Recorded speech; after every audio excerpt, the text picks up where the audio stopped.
Assalamualaikum warahmatullahi wabarakatuh. Ketemu lagi dengan Pak Ical di channel Retnosa Historian, Guru Belajar, Guru Mengajar. Nah, pada video kali ini Pak Ical akan memberikan materi sejarah Indonesia kelas 12 tentang Indonesia pada awal kemerdekaan. Sebelum Pak Ical mulai, mohon dukungannya dengan cara klik like, subscribe, dan share ke seluruh teman kalian.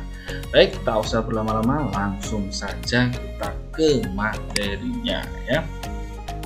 Kita akan fokus dulu ke kondisi politik Indonesia pada masa awal kemerdekaan. Tentunya kondisinya masih belum stabil.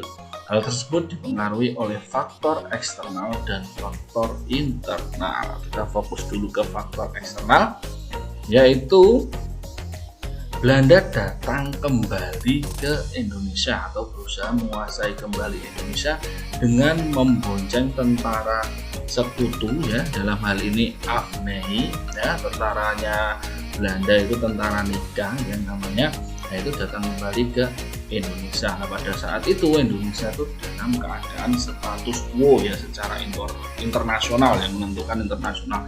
Status quo itu Indonesia tidak boleh membentuk pemerintahan ya sebelum tentara sekutu itu datang melucuti senjata tentara Jepang dan mengurus tentara-tentara Jepang beserta tawanan tentara Jepang yang ada di Indonesia. Lalu kemudian kedatangan Nika ke Indonesia juga memicu amarah kembali bangsa Indonesia, karena bangsa Indonesia menganggap Belanda itu ingin menguasai kembali Indonesia. Akibatnya terjadilah pertempuran fisik di beberapa daerah, di antaranya ada pertempuran di Semarang, pertempuran Surabaya ya, 10 November, terus kemudian ada Palagan Ambarawa, Bandung Lautan Api, Medan Area, dan peristiwa Merah Putih di Biak, Papua. Nah, selain itu juga ada pertempuran non fisik ya atau diplomasi. Ya, di antaranya ada pertemuan di Jakarta, Hogevelue, Perundingan Linggarjati, Perundingan Jakarta, KTN, terus kemudian ada Renville, Romroyen, Konvensi Indonesia, dan yang terakhir konferensi meja bundar yang diselenggarakan di Den Haag. Nah, selanjutnya tidak hanya faktor eksternal yang mempengaruhi ketidakstabilan kondisi politik Indonesia, tetapi juga faktor internal atau dari dalam Indonesia sendiri. Di antaranya ada peristiwa PKI Madiun 1948 yang dipelopori oleh Musso dan Ahmad Syarifuddin itu. Nah, kemudian ada juga DITI ya, yang diketuai oleh Kartosoewirjo, lalu ada APRA, Angkatan Perang Ratu Adil, Andi Aziz, dan yang terakhir ada Republik Maluku Selatan dari negara Indonesia Timur ya, di timur sana. Nah, selanjutnya dalam perkembangannya, meskipun Indonesia dalam status quo, namun bangsa Indonesia menganggap Indonesia itu sudah merdeka secara de facto dan de jure. Makanya orang-orang atau bangsa-bangsa Indonesia yang diwakili orang-orang tertentu ya membentuk sebuah negara Indonesia yang awalnya mengesahkan Undang-Undang Dasar 1945, kemudian memilih presiden dan wakilnya, yaitu Insinyur Soekarno sebagai presiden dan Muhammad Hatta sebagai wakilnya. Lalu selain itu juga melakukan pembentukan alat kelengkapan negara. Saja itu, yang pertama ada pembentukan lembaga kementerian ya. Terdapat 12 kementerian, di antaranya ada Kementerian Dalam Negeri, Luar Negeri, Kehakiman, Keuangan, Kemakmuran ya, pengajaran itu yang sekarang Kementerian Pendidikan, terus Kementerian Sosial, Pertahanan, Penerangan yang sekarang itu Kominfo ya, penerangan, terus ada Perhubungan dan Pekerjaan Umum. Nah, yang kedua pembentukan Komite Nasional Indonesia, ada pusat dan daerah. Nah, lembaga ini itu adalah lembaga yang membantu presiden ya, istilahnya memberikan masukan dan saran untuk presiden. Nah, Yang ketiga ada pembentukan alat keamanan negara. Nah, ini seiring berjalannya waktu ini namanya berubah ya. Yang pertama baru pertama kali muncul itu BKR, Badan Keamanan Rakyat ya. Terus kemudian berganti nama menjadi TKR, Tentara Keamanan Rakyat.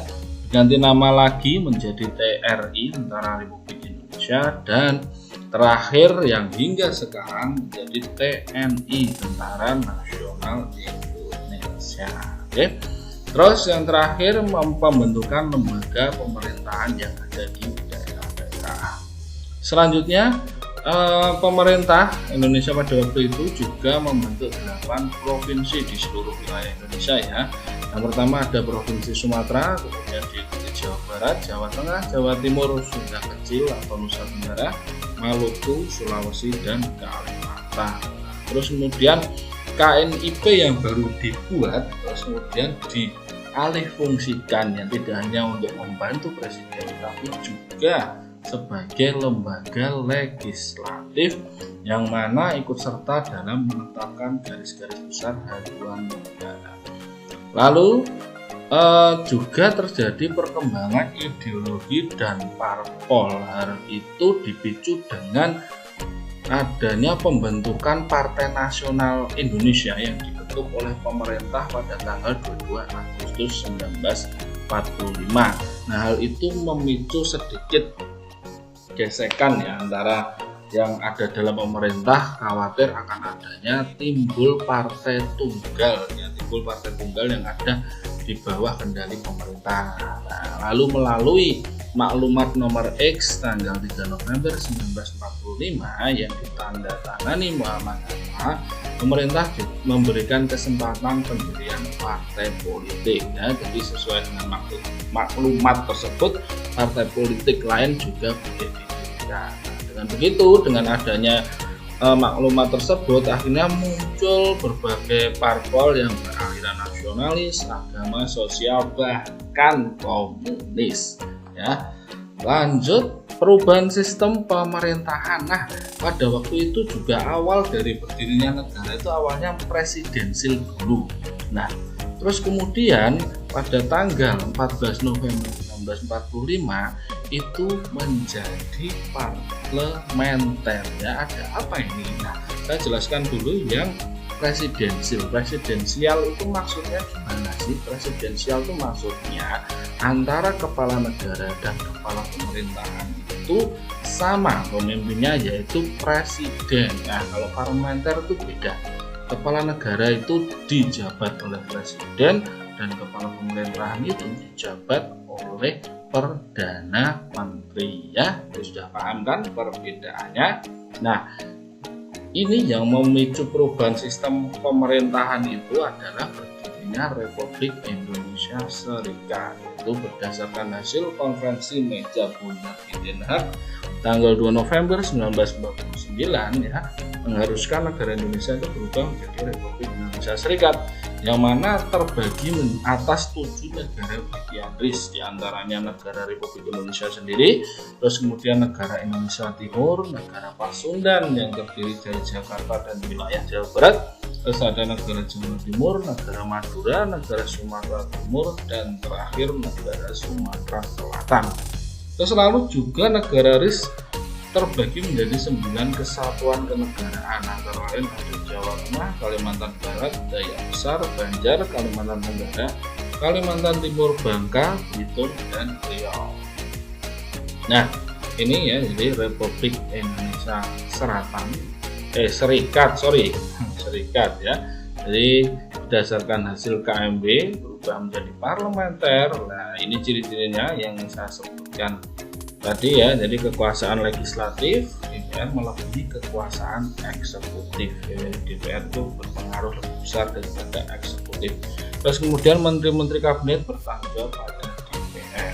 Program-program kabinet harus sesuai dengan sebagian besar anggota parlemen ya. Terus yang saya sebutkan tadi ya, yang di akhir perdana menteri sebagai kepala pemerintah dan presiden sebagai kepala negara. Oke. Nah, lalu pada awal perkembangan politik ya di Indonesia juga terjadi perubahan Undang-Undang Dasar. Nah, pada tanggal tanggal 15 Agustus 1950, pemerintah RIS merubah UUD 1945 menjadi UUDS 1950 yang terdiri dari campuran UUD 1945 dan Undang-Undang RIS. Terus kemudian akhirnya RIS tidak bertahan lama ya, akhirnya bubar karena tidak sesuai dengan makna proklamasi ya kesatuan Indonesia, yaitu melalui konferensi yang diikuti oleh pemerintah RIS Republik Indonesia dan Negara Indonesia Timur pada konferensi keduanya tanggal 19 Mei 1950 ya, mereka setuju untuk membubarkan RIS dan menggantinya dengan Negara Kesatuan Republik Indonesia, dan secara resmi NKRI berdiri pada tanggal 17 Agustus 1950 ya, jadi bentuknya menjadi NKRI ya, tidak RIS negara-negara bagian lagi. Nah, secara politik luar negeri Indonesia itu mengusung konsep ya bebas aktif. Ini maksudnya bebas aktif itu bagaimana? Jadi bebas itu tidak mendukung blok manapun pada waktu itu. Jadi tidak mendukung yang liberal atau komunis atau apapun, tidak mendukung. Jadi netral, itu maksudnya bebas itu seperti itu. Nah, kemudian aktif. Nah, ini kalau aktif itu Indonesia itu selalu aktif mendukung negara-negara yang berusaha untuk merdeka ya, sama-sama senasib lah, sama-sama negara terjajah. Nah, selain itu juga Indonesia berperan penting dalam permasalahan kemanusiaan ya dan keamanan dunia seperti yang tertuang dalam Undang-Undang Dasar ya, ikut serta menjaga perdamaian dunia. Nah, semacam itu. Nah, itu dari segi politik pada awal kemerdekaan. Nah, setelah ini kita mempelajari kondisi ekonomi pada awal kemerdekaan. Oke, jadi pada awal kemerdekaan ya tentunya dalam keadaan habis perang ya, kondisi ekonomi Indonesia itu ya sangat amat tidak stabil ya. Inflasi sangat tinggi pada waktu itu ya.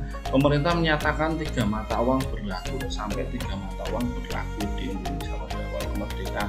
Ada mata uang Jawa Sebang, mata uang Hindia Belanda, dan mata uang Jepang pada awalnya pada awal kemerdekaan. Nah, lalu untuk upaya mengatasi inflasi supaya inflasi itu tidak terlalu tinggi, muncul uang Republik Indonesia sebagai pengganti uang sekaligus respon dari munculnya uang nikah ya. Padahal nikah baru tiba saja ke Indonesia sudah memunculkan atau membuat mata uang sendiri ya, seperti itu. Makanya untuk mengantisipasi hal tersebut, pemerintah Indonesia bergerak cepat dengan membuat uang Republik Indonesia atau uang. Nah, selanjutnya untuk melemahkan ekonomi Indonesia ya, jadi Belanda itu menggunakan cara licik, yaitu memblokade ekonomi ya. Jadi memblokade ekonomi Indonesia agar Indonesia itu tidak mendapatkan bantuan terutama senjata ya dari luar negeri yang mendukung negara Indonesia. Tetapi Indonesia juga melakukan upaya untuk menembus blokade ekonomi Belanda ya. Nah, jadi blokade ekonomi Belanda itu berusaha mencegah peredaran senjata ya, atau peralatan militer itu dikirim dari luar negeri ke Indonesia itu. Nah, terus kemudian mencegah keluarnya hasil perkebunan milik asing ya. Terus ada yang ketiga, menjatuhkan Republik Indonesia melalui ekonomi lainnya dengan cara melemahkan ekonominya. Harapannya Belanda, Indonesia itu bisa kembali tunduk kepada Belanda. Nah, semacam itu. Oke. Nah, terus kemudian upaya Indonesia untuk menembus blokade ekonomi yang dilakukan oleh Belanda, yang pertama adalah mengirim bantuan beras dari Indonesia ke India ya, untuk menarik simpati dari negara lain untuk semakin mendukung Indonesia. Jadi Indonesia itu mengirim bantuan beras ke India pada waktu itu. Memang India dalam kondisi juga sangat masih butuh bantuan pangan. Nah, selanjutnya yang kedua, mengkontak dengan perusahaan swasta Amerika melalui Banking and Trading Corporation. Nah, yang ketiga, membentuk Indonesia Office di Singapura. Ini dilakukan untuk mengontrol dan membantu ekonomi Indonesia di tengah blokade yang dilakukan oleh Belanda. Ya, terus kemudian melakukan pembelian senjata dan perlengkapan perang oleh Kementerian Pertahanan Urusan Luar Negeri. Ya, pada waktu itu masih bisa melakukan pembelian senjata dan perlengkapan perang, tentunya dengan cara yang tidak diketahui oleh Belanda.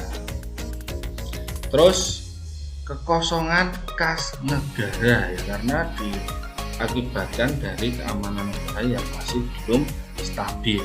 Selanjutnya, pengeluaran negara lebih besar daripada pemasukan. Ya, tentu saja, ya, baru merdeka Belanda datang lagi dan membuat keonaran lagi di Indonesia, ya. Makanya negaranya politik belum stabil, otomatis ekonomi juga belum stabil. Ya, terus kemudian melakukan pinjaman nasional. Jadi rakyat memberikan dukungan pada pemerintah Republik Indonesia dengan meminjamkan uang dan akan dibayar negara selambat-lambatnya 40 tahun. Nah, sampai negara itu utang kepada rakyatnya, ya.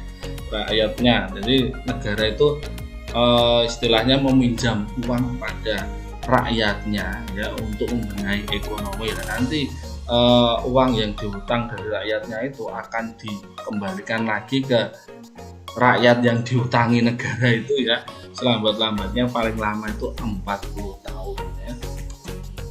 Oke, demikian penjelasan kondisi Indonesia pada awal kemerdekaan, ya. Jadi mohon maaf apabila ada kekurangan. Terima kasih, semoga bermanfaat bagi kalian semua. Jangan lupa kembali dukungannya supaya Pak Ical selalu bersemangat memberikan materi-materi terus tutorial, ya, yang bermanfaat bagi teman-teman dan kalian semua. Terima kasih. Wassalamualaikum warahmatullahi wabarakatuh.